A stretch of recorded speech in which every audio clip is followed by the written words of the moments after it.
কথার পর পরস্পরের মনে যেন এক ধোঁয়াশার সৃষ্টি হয়। তাদের সাথে কি হচ্ছে তারা কেউ কোনো কিছু বুঝতে পারছিল না। কোনো কিছু বুঝতে না পেরে তারা পুলিশের শরণাপন্ন হয়। পুলিশ স্টেশনে গিয়ে সেই লাশটির সম্পর্কে তথ্য জানতে চাইলে পুলিশ সরাসরি তাদেরকে তথ্য দিতে মানা করে দেয় এবং তারা পরীক্ষা নিরীক্ষা ও তদন্তের পর কিছু জানতে পারলে তাদের জানাবে, আর প্রয়োজন পড়লে তাদের ডাকা হবে। পুলিশ তাদের কাছে এই সব তথ্য জানতে চাওয়ার কারণ জানতে চাইলে তারা পুলিশকে সবকিছু খুলে বলে, কিন্তু পুলিশ এইসব অলৌকিক ব্যাপারে হাসি ঠাট্টায় উড়িয়ে দিয়ে তাদেরকে পুলিশ স্টেশন থেকে চলে যেতে বলে। এরপর তারা সকলেই নিজ নিজ বাসায় চলে যায়। তবে অদ্ভুত ব্যাপার হলো, সেদিনের পর থেকে অ্যাম্বুলেন্স চালক এবং ডাক্তারের সাথে আর কোনো ধরনের কোনো ঘটনা ঘটেনি, কিন্তু সেদিন থেকে ডোমের জীবন শুরু হয় এক বিভীষিকাময় কালো অধ্যায়ের। বাড়িতে ফিরে আসার পর ডোম আবার স্বপ্ন দেখতে শুরু করে। এবারে সে স্বপ্নে গাঢ় নীল শাড়ি পরিহিত মহিলাকে দেখতে পায়।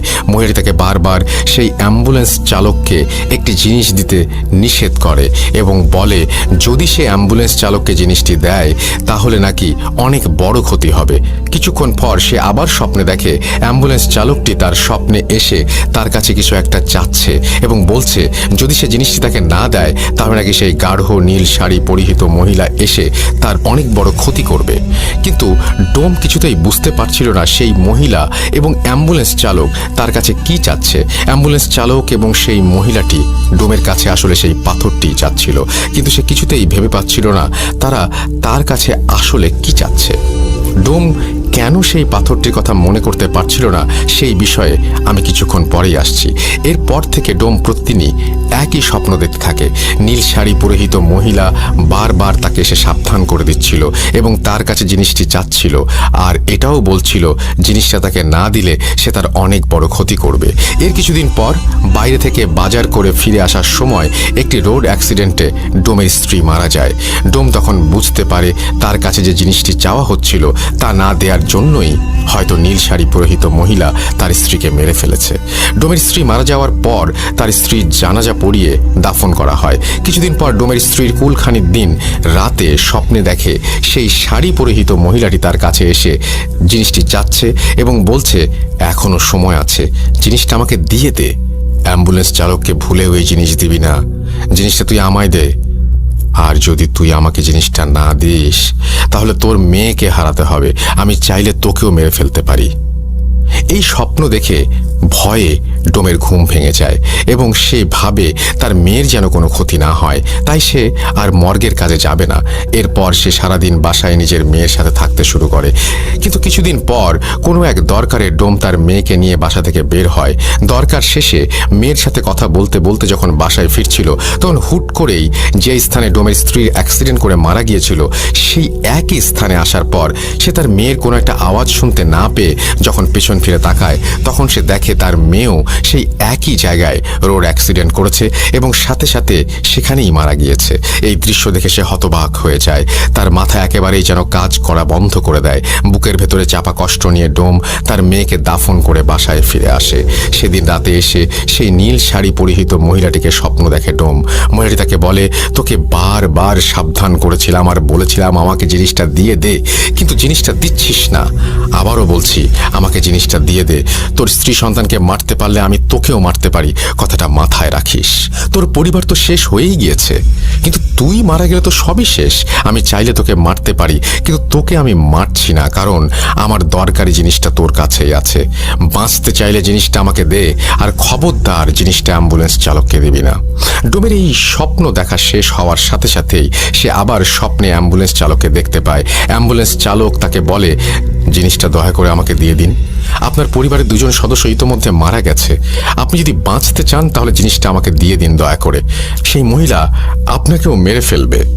কিন্তু ডোম কিছুতেই বুঝতে পারছিল না তার স্বপ্নে দেখা দুজন ব্যক্তি তার কাছে কি চাচ্ছে আর সে কিভাবেই বা সেই জিনিস তাদেরকে দেবে। এসব চিন্তা তাকে প্রায় পাগল করে ফেলে। তাই সে একদিন তার বন্ধুর কাছে তার সাথে ঘটে যাওয়া ঘটনাগুলো শেয়ার করে। ডোমের বন্ধু তার কথা শুনে এক হুজুরের সাথে দেখা করার পরামর্শ দেয় এবং বলে তার নাকি একজন পরিচিত হুজুর আছে, সে চাইলে নাকি তার বন্ধু তার সাথে দেখা করিয়ে দেবে। ডোম তার বন্ধুকে সেই হুজুরের সাথে দেখা করিয়ে দেওয়ার কথা বলে, কেননা সে এসব আর সহ্য করতে পারছিল না। পরের দিন সকালে ডোমের বন্ধু তাকে ফোন দিয়ে বলেন তার এলাকার মসজিদের ইমামের সাথে তিনি কথা বলেছেন এবং ইমাম সাহেব ডোমের সাথে বিকেলে দেখা করতে চেয়েছেন। বিকেলের দিকে ডোম একটু ঘুমিয়ে পড়ে এবং স্বপ্নে সেই মহিলা তার সামনে হাজির হয় এবং তাকে বলে, না না না না, ভুলেও এই কাজ করিস না। ওই হুজুর তোর কোনো উপকার করতে পারবে না। বাঁচতে চাইলে জিনিসটা আমাকে দে, আর এই হুজুরের সাথে দেখা করতে যাস না, কোনো লাভ নেই। স্বপ্ন দেখে ভয়ে ডোমের ঘুম ভেঙে যায়। সে ভাবে যত দ্রুত সম্ভব তার হুজুরের সাথে দেখা করা উচিত। এই ভেবে ডোম খুব দ্রুত বাসা থেকে বের হয় হুজুরের কাছে যাবার উদ্দেশ্যে। কিন্তু রাস্তায় যেখানে তার স্ত্রী এবং মেয়ের ওর অ্যাক্সিডেন্ট করে মারা গিয়েছিল, সেখানেই কাকতালীয়ভাবে তার সাথেও একটি দুর্ঘটনা ঘটে এবং সে পায়ের হাঁটুর নিচ থেকে পুরো অংশ চিরকালের জন্য হারিয়ে ফেলে। রাস্তার আশেপাশে থাকা মানুষজন তাকে ধরাধরি করে হাসপাতালে নিয়ে যায়। আর হাসপাতালে থাকা অবস্থায় ডোম স্বপ্নে দেখে সেই নীল শাড়ি পরিহিত মহিলা তার স্বপ্নে এসে তাকে বলছে, তোকে মানা করেছিলাম হুজুরের কাছে যেতে, তোর এই ভুলের জন্য তুই নিজেই নিজের ক্ষতি করে বসলি। তোকে আগেও বলেছি আমি চাইলে তোকেও মেরে ফেলতে পারি, কিন্তু আমার অতি প্রয়োজনীয় জিনিসটা তোর কাছেই আছে। আমি তোকে এই জন্য মারছি না, জিনিসটা আমাকে দিয়ে দে। অ্যাক্সিডেন্টের পর ডোম প্রায় 3 দিনের মতো হাসপাতালে থাকে। এরই মধ্যে ডোমের সেই বন্ধু তার অ্যাক্সিডেন্টের খবর পেয়ে দ্রুত মসজিদের সেই ইমাম সাহেবকে নিয়ে হাসপাতালে চলে আসে। ইমাম সাহেব এসে ডোমের সাথে কি কি ঘটেছে বা ঘটে চলেছে তার সবকিছু জানতে চাইলে ডোমটাকে সবকিছু খুলে বলে। ঘটনা 4। ডোমের কাছ থেকে সবটা শোনার পর ইমাম সাহেব তাকে সান্ত্বনা দিয়ে সাময়িক সময়ের জন্য বাইরে বেরিয়ে আসেন। কিছুক্ষণ পরে তিনি ভেতরে গিয়ে যা বলেন তা শুনে সবাই প্রায় বাকরুদ্ধ হয়ে যায়। তিনি ডোমের বন্ধুকে ডেকে বলেন, আপনার বন্ধুকে কালো জাদু করা হয়েছে। শুধু তাই নয়, এই মুহূর্তে তার অবস্থাও খুব একটা ভালো নয়। যতটা তাড়াতাড়ি সম্ভব তার চিকিৎসার ব্যবস্থা করতে হবে। এরপর তিনি ডোমের কাছে গিয়ে বলেন, আপনার বাড়িতে কোনো পাথর আছে, নীল রঙের পাথর? ইমাম সাহেবের এই প্রশ্ন শুনে ডোম রীতিমতো হকচকিয়ে যান, কারণ ঘটনাগুলো বিস্তারিতভাবে বললেও তিনি ইমাম সাহেবকে নীল পাথরের কথাটি বলেননি। তাহলে তিনি পাথরটির ব্যাপারে কিভাবে জানলেন? কথাটি ভাবার সময় ইমাম সাহেব যখন আবারও তাকে এই প্রশ্ন করেন, তখন ডোম সবটা শুরু থেকে বলতে থাকেন। ডোমের কাছ থেকে পাথরের ব্যাপারটি শুনে ইমাম সাহেবের কপালে হালকা চিন্তার ছাপ দেখা যাচ্ছিল। এদিকে ছুটি কাটিয়ে ডাক্তার উৎপল বিশ্বাস যখন হাসপাতালে এসে জানতে পারলেন সেই ডোম অ্যাক্সিডেন্ট করেছে, তখন তিনি তার কেবিনে গিয়ে ইমাম সাহেবকে দেখতে পান। তিনি ডোমের বন্ধুর কাছ থেকে সবটা শোনার পর বুঝতে পারেন ঘটনা অন্যদিকে মোড় নিয়েছে। তাই তিনি ইমাম সাহেবের কাছে গিয়ে নিজের সাথে ঘটে যাওয়া এবং সেই অ্যাম্বুলেন্স চালকের সাথে ঘটে যাওয়া ঘটনাগুলো এক এক করে বলতে শুরু করেন। ডাক্তারের কাছ থেকে সবকিছু শোনার পর ইমাম সাহেবের আর বুঝতে বাকি রইল না যে আসলে কি ঘটতে চলেছে। তাই তিনি আর দেরি না করে ডাক্তারের পারমিশন নিয়ে ডোমকে বাড়িতে নিয়ে যান। তিনি যখন ডোমের ঘরে পা রাখেন, ঠিক তখনই তিনি বুঝতে পারেন সেই বাড়িতে ঢুকতে অদৃশ্য কোনো একটি শক্তি তাকে বাধা দিচ্ছিল, যেটা কিনা তার থেকেও অনেক শক্তিশালী। তাই তিনি নিজের এবং ডোমের ও তার বন্ধুর শরীর বন্ধ করে প্রবেশের চেষ্টা করেন। তবুও শুধুমাত্র ইমাম সাহেবের ক্ষেত্রেই এক প্রকার বাধা অনুভব হচ্ছিল। পরবর্তীতে ইমাম সাহেবের ভাষ্য মতে ব্যাপারটি ছিল ঠিক দুটি চুম্বক সমমেরুর মতো। দুটি চুম্বকের সমমেরু যেভাবে একে অপরকে বিকর্ষণ করে, ঠিক তেমনি ইমাম সাহেবকে ডোমের বাড়িতে ঢুকতে দেওয়ায় বাধা প্রদান করা হচ্ছিল।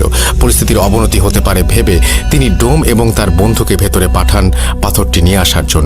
কিন্তু ঘরের ভেতর গিয়ে পাথরটি হাতে নেয়ার সাথে সাথেই দরজা আপনা আপনি বন্ধ হতে শুরু করে। ইমাম সাহেব নিজের মতো করে চেষ্টার পরেও পরিস্থিতি অনুকূলে আনতে না পারায় তিনি ওস্তাদের সাথে যোগাযোগ করেন এবং তার সাহায্য নিয়ে ডোম ও তার বন্ধুকে ঘর থেকে বের করে আনেন। তবে তখনও তিনি পাথরটি